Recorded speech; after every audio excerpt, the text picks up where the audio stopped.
I'm Jennifer Fonseca, and this is part 3 of 3-Minute Resume.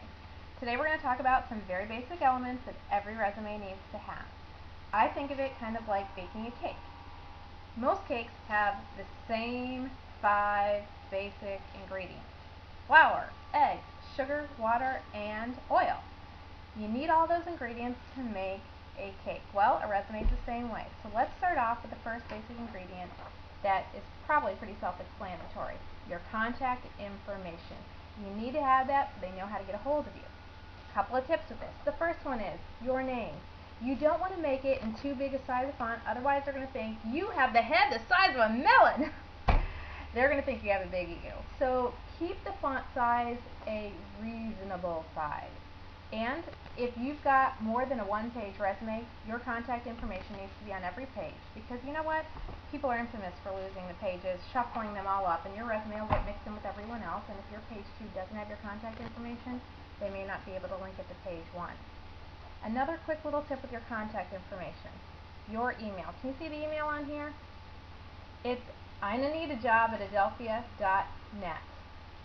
Now, Ina may have an email that's partychick@aol.com, and you may have one that's like surferdude@aol.com. You really want your email to be something professional. There are plenty of free emails out there that you can get. Make sure it includes your first name and your last name, and that it looks professional enough that they will want to email you and not make some unnecessary judgments about it. Other basic elements of a resume. If you look on here, you've got your education. The bulk of your resume is going to be your experience, and again, this is a functional resume. And then down here at the bottom is your employment history. Some other elements that people use: they may put a objective statement or a mission statement up here. You don't have to necessarily use that, but you can.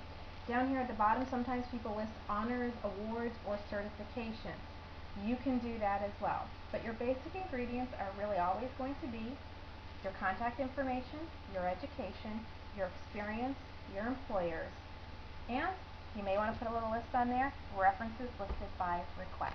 Those are your basic elements, the 5 things that you need to have in your resume. Leaving one out is kind of like leaving sugar out of the cake mix. Won't taste very good. That's all the time we have today for the 3-Minute Resume. Catch the other segments for more tips on making a killer resume.